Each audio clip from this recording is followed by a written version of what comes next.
Hello, everybody. I'm Paul Beckwith, and what I want to discuss in this video is Chinese emissions, Chinese clean technology, the emphasis in China on learning and education, how highly valued it is, and the advances in artificial intelligence that have hit the news just today. A Chinese AI company, artificial intelligence company, has introduced a new platform called DeepSeek. It's free, it's open source, you can see how the thought processes are, and it's actually superior to ChatGPT-4, Perplexity, and all of these other AIs that companies in the West are spending mega dollars on. There's sanctions against China for high technology items, including chips. So the graphics chips, they were graphics chips, now they're AI chips developed primarily by NVIDIA, which started as a computer graphics company. I worked at ATI Technologies in Toronto many years ago, and we had better graphics cards than NVIDIA. NVIDIA then came up with the GeForce, which was putting onboard chips on the graphics processor, so to render very high detailed computer images on screens, and the market took off from that with these dedicated graphical processing units, GPUs. Now, in order for AI to simulate the neurons in the human brain, we have these very advanced NVIDIA chips that act in each node, and all the nodes are tied together by fiber optic cable in large warehouses, and then these things are trained on the knowledge of the web and generate these large language models, LLMs. So that's sort of the basic progression.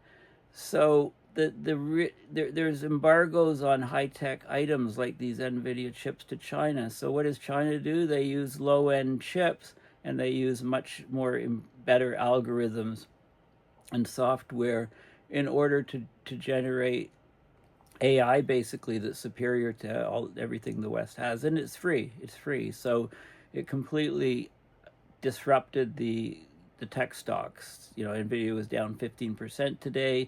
Many other tech stocks plummeted. You know, the Nasdaq was down about 6 or 7%. So that's just it. It's a big deal. This new AI is a big deal. So I want to talk a bit about China. And in the next few days, I'll be giving, over the next few weeks, I'll be giving a couple talks on AI's role in fighting climate change and how AI can be used to fight disinformation, to fight propaganda, and to fight against election tampering, foreign interference of elections by wealthy billionaires. Okay, so you know what countries can do to fight back against this misinformation, which is causing huge penalties to democracy around the world. So let's talk. Let's get right into it. There's a lot of topics to discuss. The Chinese New Year is Wednesday, January 29th, in just a few days, so it's very timely for me to be talking about China. Okay, so this article in Carbon Brief, which is a very respected publication, Carbon Brief, Clear on Climate, January 27th, just today. There's an analysis. The record surge of clean energy in 2024 has halted China's CO2 rise. Now, I talked about solar-powered electricity generation, mostly from photovoltaic cells, of which over 90% are made in China, is doubling in capacity about every 3 years. So in less than a decade, it can be 10 times higher than what it is, and it will surpass electricity generation by all other methods. I think next year solar electric passes nuclear, the year after wind, And by the end of the decade, it'll surpass all other forms of electricity generation. This is a wind turbine, offshore wind turbine on a platform. And there's a person down here by way of scale. I think these are helicopter pads. And you can see the enormous scale. And they've got a device that's doing something to the blades. Maybe they're commissioning this, I don't know. So in 2024, there was a record surge of clean energy, and that kept China's CO2 emissions below the previous year's levels in the last 10 months. So China is a huge emitter of carbon, CO2 right now. But if you look at the cumulative emissions, which are what are important for climate change, China is way down there. The US is way higher. Western countries are way, way higher because China's relatively new on the scene. So Carbon Brief, they looked at official data, commercial data, and the tail end of China's rebound from zero COVID occurred in January and February of 2024. There was high growth in energy demand, so that stopped the CO2 emissions falling. But many people think that China's emissions are peaking, and as clean energy accelerates at super exponential rates, it will continue to drop. So China's CO2 output in 2024 grew by an estimated 0.8% year on year. Emissions were lower than in the 12 months to February 2024. So let's have a look at what's happening. So wind and solar fell slightly short of expected levels, in the last quarter of 2024. There's some politics in play. Some solar plants were denied grid access in favor of coal power, which is flat year on year. Clean energy growth is accelerating, expected to greatly accelerate in 2025 from large-scale wind, solar, and nuclear projects that are racing to finish because there's 5-year plans, economic plans in China. So the 14th 5-year economic plan comes to an end in 2025, and then we get into the 15th 5-year plan. There was some slowing of industrial electricity growth since the summer of 2024. So basically, these factors are pushing China's coal power output into decline this year, and that has huge international significance for energy markets and emissions. And there is a bit of a real estate slump. So concrete poured, for example, is decreased by about a quarter. So there's that going on too, which would cause lower emissions. So policy decisions made in 2025 and like the next 5-year plan, the 15th 5-year plan, will strongly affect China's emissions trajectory in the coming years. Their new commitments under the Paris Agreement were ratcheted up. Their next 5-year plan is being prepared this year. Emissions have basically plateaued since February 2024, but this is a graph and things can fluctuate.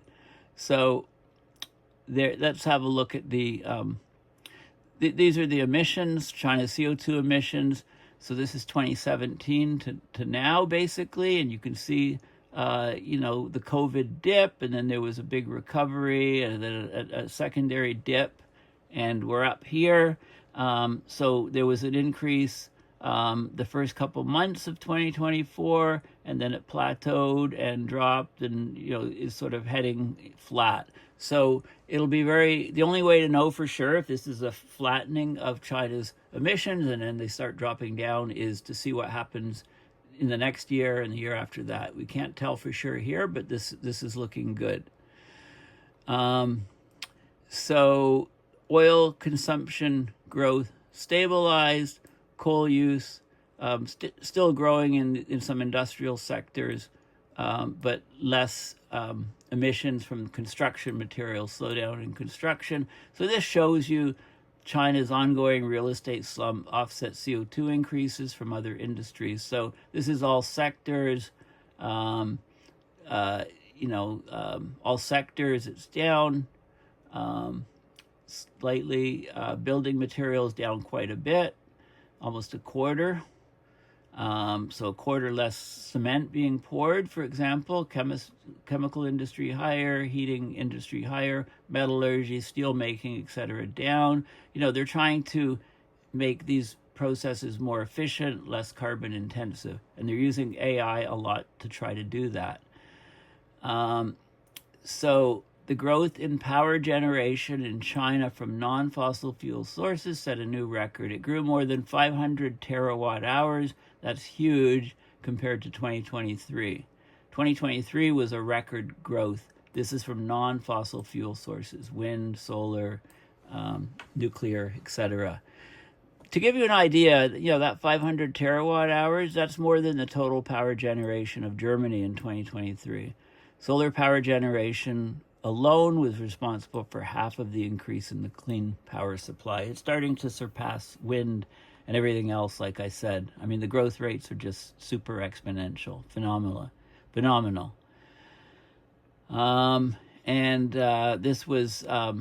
This is some more year-on-year change in China's quarterly CO2 emissions. This is in million tons of CO2. So up here we looked at the change. Okay, and this is the year-on-year change. So this is a change relative to year-on-year change. And this is, again, stimulus hopes raised year-on-year, quarterly emission CO2s. Oh, this is from fossil fuels and cement. Okay, well, I don't really see, it's hard to see what the difference is here between these two things. Year-on-year change. Okay, this is year-on-year change, and this is year-on-year change. They look like the same diagrams. I don't know. The numbers are different. So I should have checked, but okay, so anyway, this is open source. This is a good article in Carbon Brief. Check it out. I don't claim to be an expert in everything. Weather conditions for solar and wind were a bit worse in 2024 than 2023. And that they had a model, and that predicted a small drop in capacity for wind and solar, 4% for wind, 5% for solar, less wind, more cloudy, less sunlight. But that doesn't explain the gap. So did emissions peak in 2024? Well, we'll only know in the looking in the rearview mirror in a few years, basically. It looks encouraging. It looks like it may have flattened out. There was very high energy demand. So this is the growth of energy from various sources. So this is solar is the dark blue area. So look at the phenomenal growth in solar in just basically the last few years. So it's 2021, there was fluctuation here. This year was similar to 2018, 2021, and then huge increase in 2022, 2023, massive increase in 2024. We're expecting a lot more in 2025. This is the energy growth demand, some variability. It's still slightly higher than the clean energy additions, but that will change very soon if growth continues, here. This is going to go way, way up, much faster than demand growth. So this is all very positive. They're expecting even larger clean energy additions in 2025. Solar power capacity additions are supposed to stay at the record levels that were in 2024. 265 gigawatts added to the grid. Wind is probably going to set a new record, 110 to 120 gigawatts. Offshore power being 10-15% of that wind generation. Nuclear, a significant increase. So this is how China's going to add to clean energy. So 2025. So here's I showed you this graph up to 2024. These are the projections. Solar about the same. Wind a big jump. Nuclear an extremely large jump, as large as the jump in 2018. It looks like, and hydro. Also adding to the pie. So a huge increase and that will, the demand curve is not rising anywhere near that fast, so we should be reducing the emissions of China very, very soon. So it's peaking if it hasn't already peaked. This is the industrial electricity demand. You can see there is fluctuation, but things are becoming a bit more efficient, and the residential increase, services, and the total electricity demand. So they crunch all the numbers, and yeah, it's well worth reading this article. Okay, independent article on what's happening in China. Maybe China's emissions have peaked, maybe not, but they're getting very close because of the surge of clean energy. Now, this is a very good site, Global Energy Monitor. The links for all of these websites are in the description of the video. So this looks at energy from all different sources. So global integrated power tracking, coal plants, coal mines, coal terminals, coal projects, oil and gas, oil infrastructure, global oil and gas, solar power, wind power, hydropower, geothermal, bioenergy, all the different energy sources, how much energy is used in steel plants, how much is produced by nuclear, cement. Cement is about 8% of global emissions, iron ore, right? All of these different things, and you can click on any of these things. So, for example, I looked at Global Energy Transition Tracker, and if you click on that, then you can launch the tracker website. And on this website, it gives lots of information on things, and you can generate, you can look at maps. That's the transition tracker. You can look at, let's look at Global Solar Power Tracker. Okay, so countries included, solar farm phases tracked, current operating capacity, prospective capacity, right? It divides up, it looks at the solar capacities, and you could get all these different facts. This is a huge solar farm, for example, in Spain. Sometimes playing around with Google Earth is excellent. You can go to a city, they say there's a huge solar plant. You can find it just from Google Earth or other apps. Let's see, launch tracker map.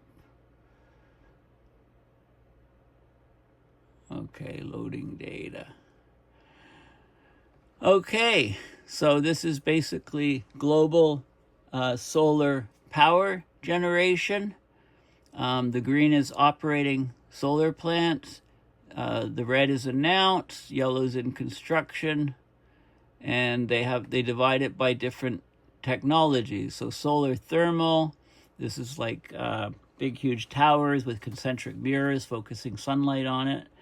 Photovoltaic, okay, and you can click on specific areas, and it gives you some more information.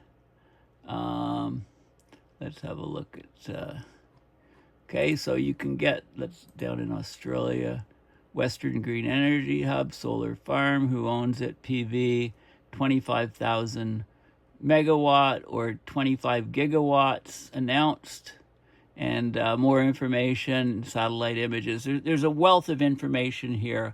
If you want to know anything about global energy, then these links from Global Energy Monitor are very, very useful to have a look at.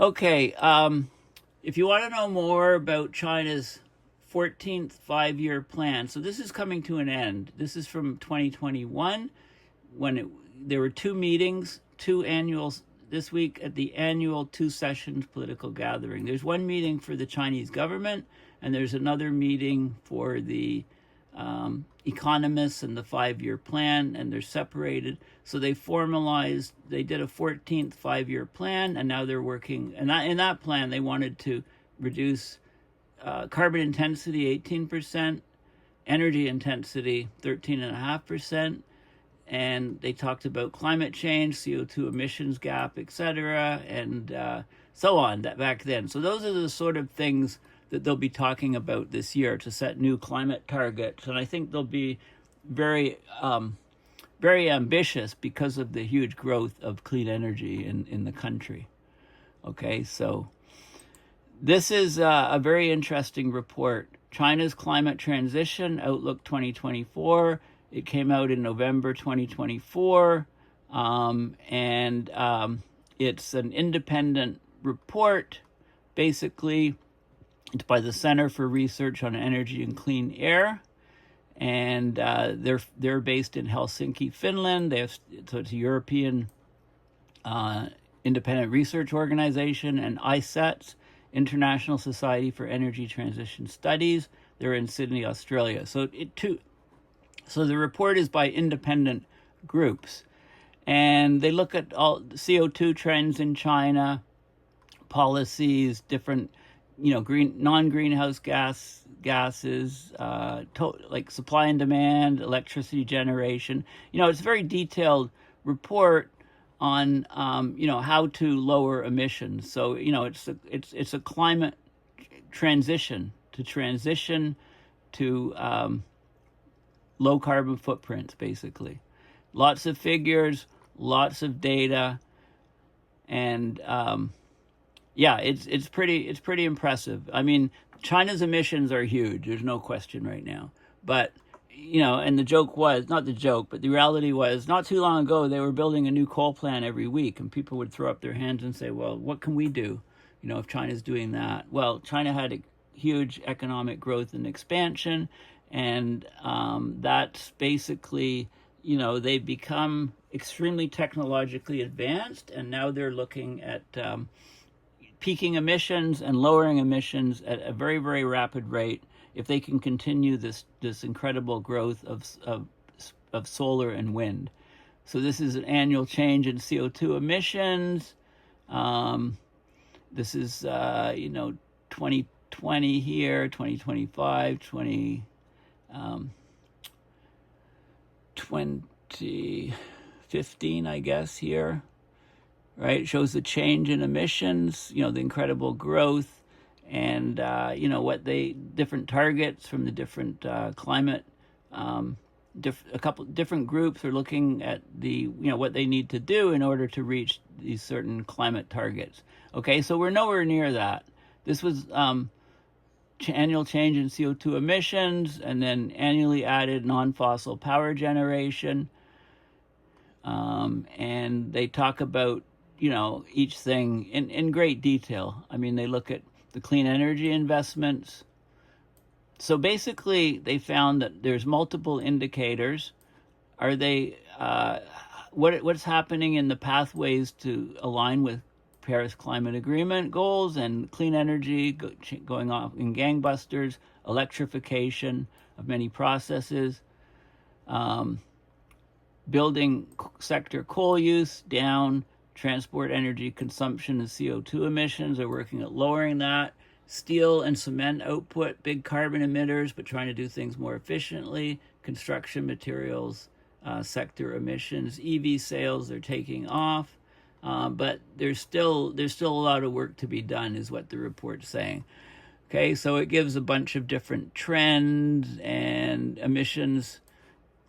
Emissions stabilized, but not yet in structural decline.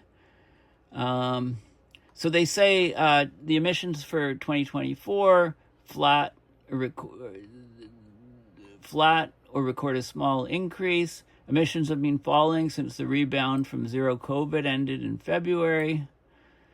Slight decline in emissions has relied in part on the recovery of hydropower generation from record droughts. Emissions are structurally stable, but not yet falling. Okay, so there'll be a lot of stuff going on in the next 5-year plan. China's clean technology, clean tech manufacturing sector's ongoing rapid expansion to deliver not just an increase in demand in China, but an anticipated exponential growth in demand from the rest of the world. Okay, so the clean energy sector is a big driver of economic growth.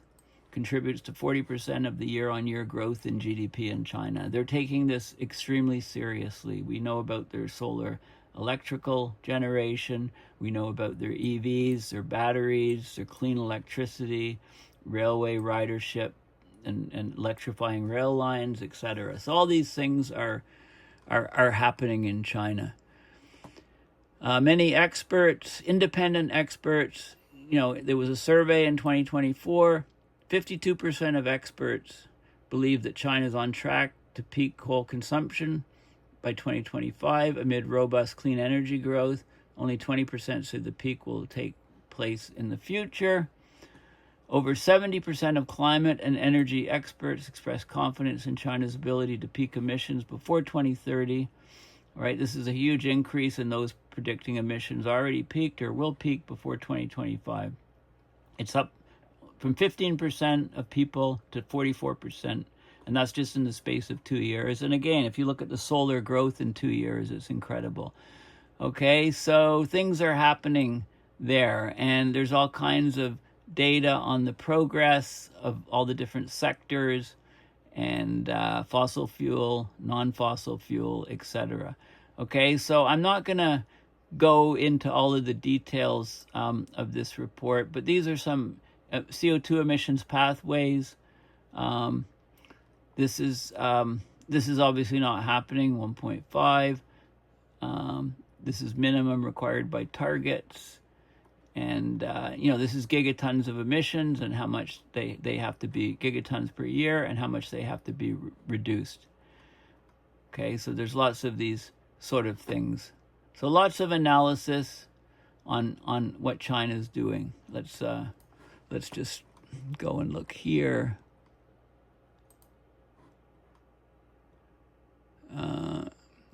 Progress of new coal power plants and retirements. So this is commissioned power plants in coal, retired and permitted. So new projects started. So they're still doing the coal thing. But the demand, the electricity demand is huge. So they're ramping that up. But it's only these are clean energy bases. So China has these desert bases, offshore bases, and provincial bases in these areas. They're going to basically double wind and solar in 5 years. Well, solar capacity, solar photovoltaics actually doubling in 3 years. So they're actually exceeding that already. And they're modernizing their grids to reduce losses. And okay, so there's loads of details in here. It's a very detailed report. So the link again will be in the description of the video. And then I had a look at this document. The International Energy Agency puts a document out. This is World Energy Investment 2024. It's a very lengthy document, and many countries are involved and so on. And there's a lot of stuff in here about clean energy and solar, a lot more. Like I'll just show you some of the preliminary, some of the graphs at the beginning of this report. So this is global investment in clean energy and fossil fuels from 2015 to now. And the fossil fuels are the brown color here. And then we have renewable power is the dark green. We have grids and storage, the light green. We have energy efficiency and end use here. We have nuclear is the yellow, and then low emissions fuels, alternate fuels. And you can see the growth line. And you can see that the fossil fuel emissions, the fossil fuel investment on fossil fuels has decreased over time, started to increase a bit since COVID, but it's about here. And almost double is the clean energy with solar. Look at the rise of renewable power, which is solar and wind, and it's mostly from solar. This is the rise from storage of energy, much better storage, not just lithium battery plants, but pumped water storage as well. And this is energy efficiency and end use. They're still showing some gains, but they've slowed down a bit. And then nuclear, still developing nuclear and low emission fuels. So basically, it's in a very short period of time, the fossil fuel components will be dwarfed, and that will greatly reduce demand for fossil fuels. There's all kinds of other plots. This is investment in solar photovoltaic, and then other clean energy generation technologies. So solar is dwarfing the others, and it's still growing extremely rapidly. Grids and storage, investment in different countries is shown there. Okay, so there's a lot of stuff. The whole start of this report is on solar and wind generation and so on. And they start going into the fossil fuel stuff further on. Okay, so I don't know if I want to pick out some things here. Cost of capital, right? I think you have to be an economist to really appreciate a lot of this other stuff. Different things around the world and so on. Okay, so it goes on, but I just want to point out that the beginning of this report, the whole start of this World Energy Investment Report, is showing the clean energy growth, which is, of course, that's why the fossil fuel industry is getting concerned. They have to, why don't they just transition into clean energy? They all need to be transitioning in order to, deal with the massive changes that are happening. And there was an article here which was very interesting. This is from a couple of years ago. It's a peer-reviewed paper. It's open source. I'll provide the link. The momentum of the solar energy transition. So this was just over October 2023. So that's about a year and 3 or 4 months ago. Decarbonization plans across the globe require zero carbon energy sources to be widely deployed by 2050 or 2060. The sooner the better. Solar energy is the most widely available energy resource on Earth. Its economic attractiveness is improving fast in a cycle of increasing investments. The prices are being driven down. So they do technology, economic forecasting, modeling to establish which zero carbon power sources could become dominant worldwide. And basically, they think that we've probably passed a global irreversible solar tipping point where solar energy gradually comes to dominate the entire global electricity market without any further climate policies, because it just makes economic sense. It's the cheapest to deploy. There are uncertainties about the grid stability because renewables, solar is during the day, wind is when the wind is blowing, so you need the batteries, you need the grid, you need to be able to get the power from where it's produced to where it's used, and so on. So they talk about, like between 2010 and 2020, the cost of solar photovoltaic fell by 15% each year. That representing a technological learning rate of about 20% per doubling of installed capacity. Solar PV and wind power appear ready to irreversibly become the dominant electricity technologies within 1 to 2 decades, as the cost and rate of growth far undercut all alternatives. Okay, so it's a juggernaut in process, and it can't happen soon enough because climate is rapidly accelerating the other way. So this is worldwide share of electricity production.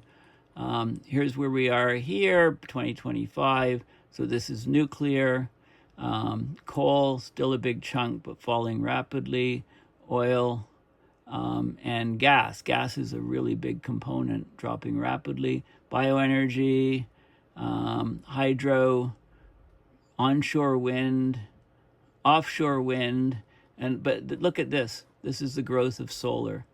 It's going to dominate. It's going to be maybe 60%. From here, from 100% down to about 40. It'll be about 60% of the overall energy supply. It's just going to dominate it's just going to dominate everything. So it can't happen soon enough. So this is a peer-reviewed paper. Cheapest source of energy in 2020. This is solar here in these regions. 2023. So look at the growth here. 2027, cheapest source, and 2030. So we have an incredible growth rate for solar. Solar is going to dominate. It's going to rule. It's like a juggernaut. It's going to do this on a global basis, and the fossil fuel industry will have to deal with this. And we have to do this to lower emissions. Okay, so very good paper. And like I said, I'll circle back. So I just did a quick look on DeepSeek today. Of course, it caused trillions in losses to many companies on Wall Street, many companies that are investing heavily in AI because, we have chip restrictions. So China can't get access to the cutting edge chips that are being used in AI. So what do? They use the cheaper chips, and they are smart with their models, etc., the way they process data, and they blow away their performance of this DeepSeek blows away the performance, and they make it open source and give it to everybody. Talk about a disruption, technology disruption. I mean, just read some of the things that people are saying that study the industry. The day DeepSeek turned tech and Wall Street upside down. I tried to load it, but the demand is so high. I think you can only load it if you're in China right now. I mean, I tried to go through the process. It says, due to a large-scale malicious attacks, registration may be busy, excuse me. So there's an app. You can try to get it on your iPhone or your computer, and it's just swamped right now. So just probably wait a few days or a week, and then it'll work just fine. They'll increase the size of servers, etc. So this is a huge technology disruption, and AI is becoming more and more important, and how we use it is also very important. So we can head to a very dystopian society if the billionaires control the AI and what it can do to society. They can tweak it to make propaganda worse and to control elections in all countries of the world and to dominate social media as they do now and put fake news, etc. They control the information source. It's a very concerning situation. That's one way, and AI can enhance that. Or AI can be used to fight climate change. How? By coming up with better processes to reduce carbon emissions, by coming up with technologies to remove carbon from the atmosphere, to cool the planet, solar radiation management, to help people understand those technologies and what they'll do if they're deployed. So those are all positive things, but those are probably not as likely as AI. We have so many climate deniers around the world. Each time climate deniers post, if there's an AI interface with social media, and it can be specific to different countries, then it can correct all of this fake news and point out this is fake, or just eliminate it from people's feeds before they even see it, right? So it can kind of make a fairer situation. It can equalize things, and if the AI platform is free, it neutralizes the power that billionaires have over the whole process. So that's a very interesting thing. For example, so anyway, it can really help, by informing people, what's real, what's not real, this is becoming sort of the issue of our time right now, obviously. Okay, well, anyway, I've talked for long enough. Some very interesting things happening in China, not just in their emissions perhaps peaking, but in their growth of clean energy and in their growth of AI and their desire to make the AI open source and free to the world, no cost. which could drive some of the profit-driven AI companies in Western countries into the toilets over time. So I think AI is becoming more and more important, and I'll be sure to, I use Perplexity quite a bit right now. Perplexity.ai, it's free. ChatGPT a little bit, but less so.